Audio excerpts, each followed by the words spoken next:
D'abord, il faut qu'on rappelle que Sen'Eau est en train de célébrer ses 5 ans de présence au Sénégal. Comme vous le savez, depuis le 1er janvier 2020, l'État du Sénégal nous a convié le service de production, distribution et commercialisation de l'eau au Sénégal, dans toutes les villes et les zones périurbaines du Sénégal. Et nous installons à ce travail depuis 2020 en compagnie des populations. Donc pour célébrer ces 5 ans-là, nous voulions être en communion avec les populations qui nous ont fait confiance depuis ce début de contrat. Le chemin n'a pas été facile parce qu'il faut rappeler qu'on a démarré de façon difficile avec un déficit structurel de la ressource qui était assez criard sur Dakar et dans les grandes villes, notamment Thiès. Et il y a aussi la Covid qui est passée par là, donc c'était un début assez difficile. Mais les populations nous ont fait confiance, ils ont cheminé, ils ont marché avec nous comme on a fait aujourd'hui, ils nous ont fait confiance. Aujourd'hui, c'était à notre tour de revenir vers les populations, communier avec eux dans le cadre de cette randonnée organisée à Thiès, organisée aussi dans d'autres villes comme Saint-Louis, Ziguinchor, Dakar, pour rendre en fait rendre témoignage aux populations et les remercier pour la confiance qu'ils nous ont accordée, leur dire que nous allons marcher avec eux sur ces 5 ans-là, mais nous allons continuer à marcher avec eux, avec d'autres ambitions, d'autres enjeux pour leur permettre d'avoir une qualité de service de plus en plus améliorée avec l'expérience que nous voulons partager avec eux. Voilà, donc c'est la partie agréable qu'on a fait à Thiès. On a assisté à une très belle cérémonie à Thiès avec toutes les forces vives de Thiès. On a vu les anciens retraités de l'armée qui nous ont accompagnés avec un très bel orchestre qui nous a joué une belle partition. Nous avons eu aussi le club des randonnées, la section des randonnées de Thiès aussi qui nous a accompagnés techniquement dans l'organisation. C'est l'occasion aussi de les féliciter. Féliciter aussi l'ASC Sen'Eau de Thiès qui a aussi été à la baguette, mais bien sûr le directeur régional qui était le maître d'œuvre de tout ceci. Et la randonnée aujourd'hui, nous voulons joindre l'utile à l'agréable.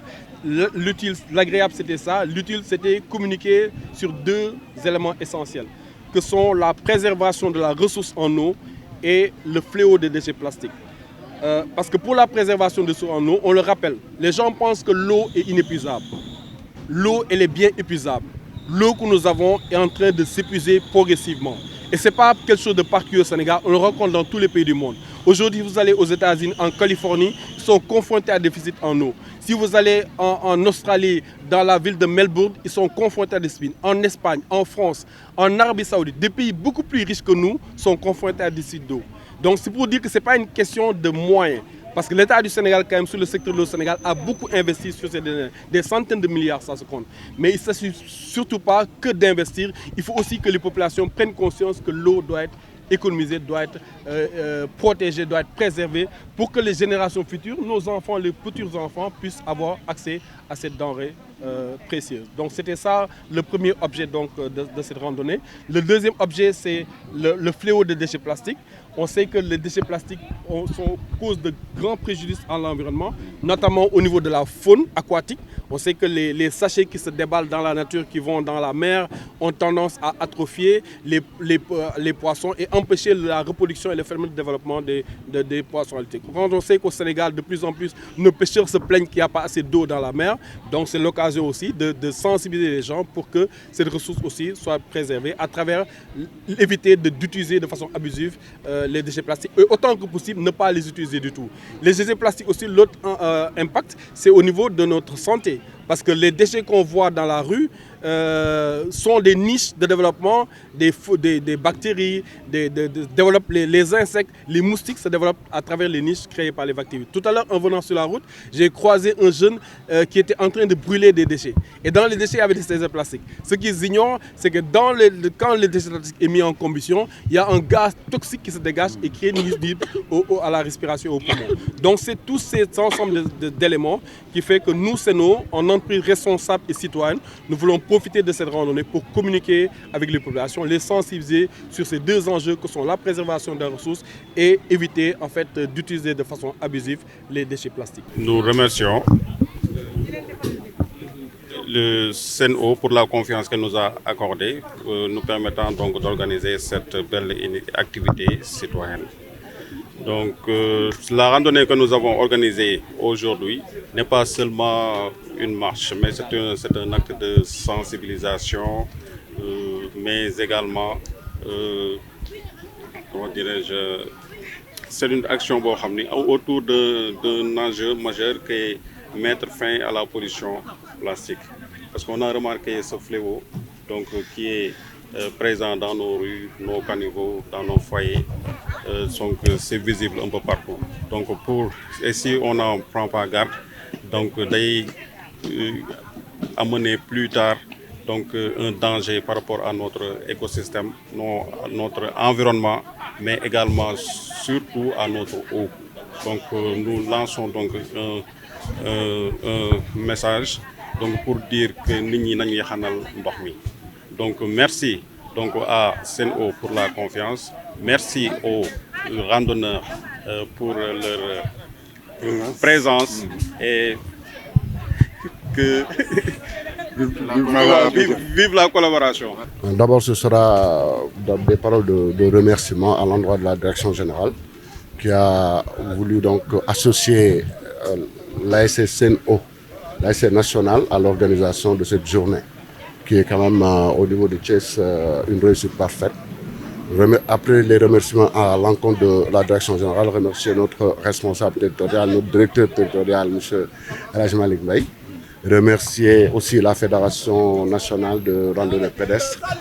les populations de Thiès pour leur mobilisation par rapport à l'événement. Ça s'est très bien passé, je crois que le message est passé. Nous avons beaucoup communiqué sur la responsabilité des citoyens par rapport à la gestion même de l'environnement. Nous avons aussi parlé des paiements mobiles pour informer les clients qu'ils ont la possibilité de payer par Wave ou Orange Money, ce qui est plus facile pour surtout le troisième âge. Et je crois que c'était ça le thème de cette randonnée-là. Nous espérons, je crois que le message est entendu et nous espérons de toute façon lier un partenariat avec la Fédération nationale de randonnée pédestre pour que ce genre de journée puisse... Sen'Eau mi ngi am contrat Sénégal depuis 2020 la ko nguur gi dénk wàllu ndox ci réewu taax yi depuis 2020 nag mu doon suñu 5 ans léegi ñu bëggoon bokk 5 ans yi célébrer ko ak population yi di leen gàcce ngaalaama parce que métti woon na bu ñuy tàmbale métti woon na parce que dañu démarré ndox amuloon bu doy usines yi doyloon métti woon na parce que Covid bi jaar na fi am na lu mu soxal lu bëri si wàllu liggéey bi waaye population yi jox nañu confiance def nañu wóolute ànd ak ñun léegi loolu ñu bëggoon feddali leen ko loolu coloré boobu ànd ak ñoom dox ak ñoom dig leen tam di doxaat ak ñoom si yeneen jéego yoo xam ne bëgg nañ ko def ak ñoom lépp lu wàllu ndox si Sénégal vraiment ñu eggale ko foo xam ne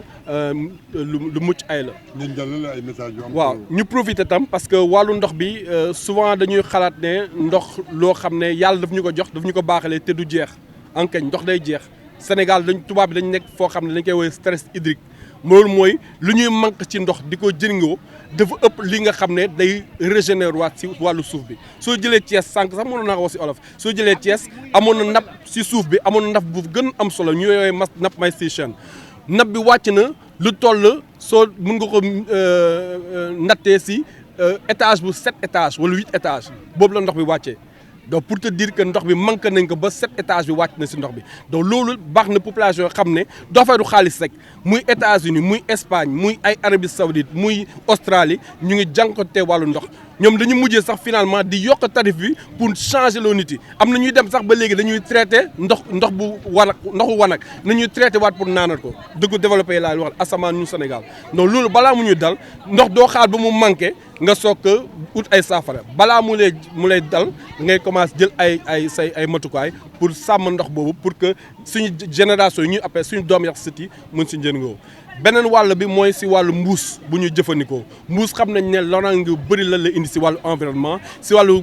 jën yi nga xam ne moom nañu gàncax yi nga xam ne moo nekk si géej bi daf leen di tere ñu màgg daf leen di tere ñu juraat parce que day fatt foo xam ne moom la ñu nooyee si wàllu environnement itam ak santé bi soo leen ko tasaaroo si wàllu mbedd bi loolu yëpp day tax ay weñ yi ak moustique yëpp day développé indi ay dengue maladie dengue léegi ñu ngi dégg pal yu xamoon nañ ko ba pare yooyu yëpp da koy kii donc loolu yëpp éviter di jëfandikoo mbuus autant que possible suñu mënee ut yeneen mbir suñu famille daal nañu ut sax ay saaku tissu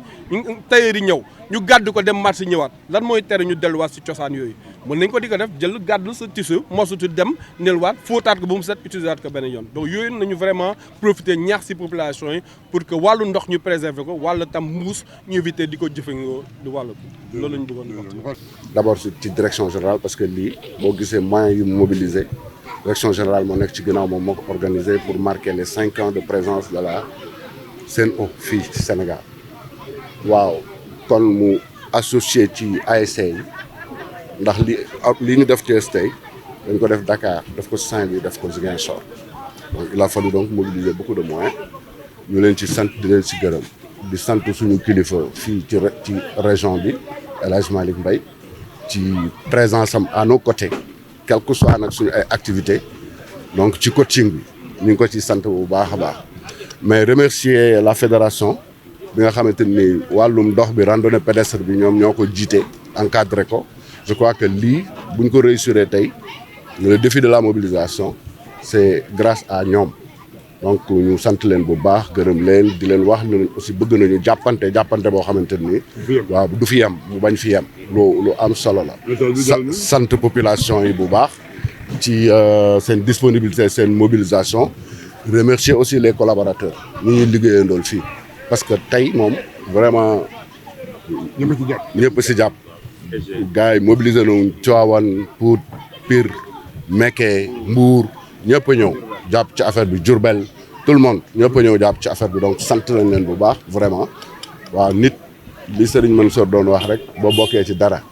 daraja da lay daral dara bu la jaralul dara doo jëree dara ca daraja